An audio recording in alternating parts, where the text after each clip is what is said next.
Bem-vindos ao canal Bíblia Story. Hoje temos uma incrível jornada para vocês explorarem as fascinantes parábolas de Yeshua, o Messias.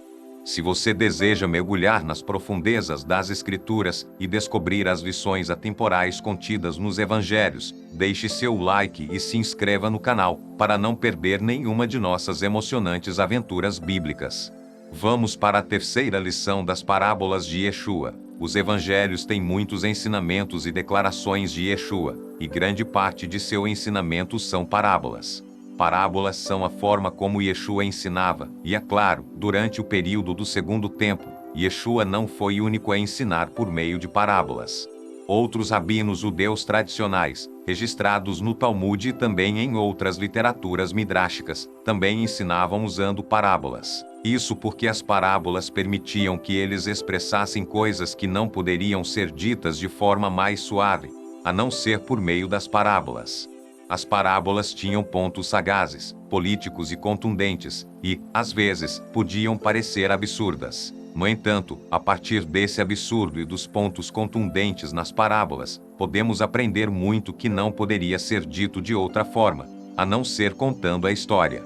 Já discutimos 2 sessões falando das parábolas de Yeshua, e quero dizer que, ao estudarmos as palavras de Yeshua nos Evangelhos, encontramos uma imagem muito diferente daquela que tradicionalmente é conhecida. As questões fundamentais do Novo Testamento, quando analisadas a partir dos Evangelhos, são muito compatíveis com o mundo judaico de Yeshua, com o tempo em que ele viveu na terra de Israel, na cidade de Jerusalém. Ele caminhou pelas colinas da Galileia, alimentou pessoas nos vales próximos ao mar da Galileia, e pescou junto com seus discípulos no mar da Galileia, ou Kinneret, como é chamado em hebraico. Hoje, quero tratar da parábola que aborda uma parte da cultura da época. Devemos perceber que, naquele tempo, o entretenimento principal que as pessoas tinham ocorria em casa, durante as refeições. A hora da refeição não era apenas para alimentar o corpo, mas também era considerada um momento maravilhoso para entretenimento, conversas, filosofia e aprendizado. É um ótimo momento para aprender durante o jantar. Percebo que em nossa cultura atual, as famílias se reúnem muito pouco para jantares e para conversar coisas pertinentes, espirituais e que fortaleçam os relacionamentos familiares, bem como sejam usados como meio de ensino. Contudo, tanto Yeshua quanto os rabinos tinham muito a ver com jantares. Durante esses momentos, eles se sentavam ao redor da mesa, que geralmente tinha 3 pernas em forma de C, mas o centro era oco, e as pessoas eram acomodadas nos lados da mesa. Dessa forma, os servos podiam trazer a comida e servir a todos ao redor da mesa, e cada pessoa podia ver umas às outras e ter discussões. Isso era chamado de triclínio no latim, ou seja, uma mesa com 3 lados. Muitas das parábolas de Yeshua são histórias dele na casa de alguém, compartilhando uma refeição. Agora vamos falar da parábola de Yeshua, em que ele está em um encontro durante o jantar e discute coisas com seus anfitriões. A parábola de Yeshua, que está em Lucas, capítulo 14, do versículo 15 ao 27. Quando um dos que estavam à mesa com ele ouviu isso, disse a Yeshua: "Bem-aventurado o homem que comer pão no reino de Deus." Yeshua respondeu: certo homem estava preparando um grande banquete, e convidou muitos convidados.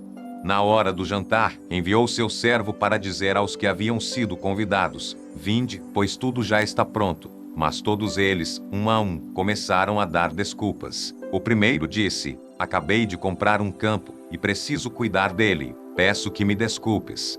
Outro disse: "Comprei 5 juntas de bois, e estou a caminho de as experimentar. Peço que me desculpes." Ainda outro disse: "Acabei de me casar, por isso não posso ir."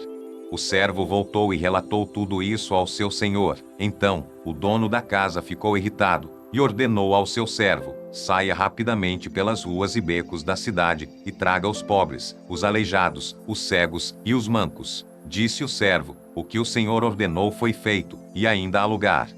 Disse então o Senhor ao servo: "Vá pelos caminhos e atalhos, e obrigue-os a entrar, para que a minha casa fique cheia. Eu lhes digo que nenhum daqueles que foram convidados provará do meu banquete." Esta parábola de Yeshua tem muitos aspectos complexos de entender, mas para compreender, precisamos conhecer a Torá. e parte desse texto da Torá vem de Deuteronômio, capítulo 20, no qual pessoas que acabaram de se casar, compraram bois ou um campo, ou estavam com medo, são desculpadas de se juntarem ao exército e irem para a guerra. Essa é a primeira parte que chama a atenção de qualquer pessoa que conhece a Torá, nessa parábola. Essas pessoas que foram convidadas e queriam ser desculpadas de comparecer ao banquete, tinham uma desculpa legítima para não ir à guerra. Mas a questão que surge aqui é, se esta é uma desculpa legítima para não ir ao banquete. E tudo isso aconteceu durante a discussão que já estava acontecendo, na mesma mesa durante o jantar entre Yeshua e os convidados, que disseram: bem-aventurado o homem que comer no banquete no reino de Deus. Em outras palavras, todos querem participar do banquete no reino de Deus, mas muitas pessoas têm desculpas para não vir. Vamos analisar novamente esta parábola na próxima aula e discutir as implicações rabínicas que derivam dessa parábola e da parábola paralela de Yeshua na literatura rabínica, que aparece várias vezes e nos ilumina também da cultura da época e as implicações morais do ensinamento de Yeshua. Precisamos entender, irmãos e irmãs, queridos amigos, que Yeshua viveu no período do Segundo Templo, na terra de Israel, na cultura judaica. Junte-se a nós, e vamos mergulhar nas riquezas da Bíblia juntos, e não se esqueça de ativar as notificações, para não perder nenhuma de nossas próximas histórias bíblicas. Obrigado por estar conosco, e nos vemos em breve com mais um emocionante capítulo do canal Bíblia Story.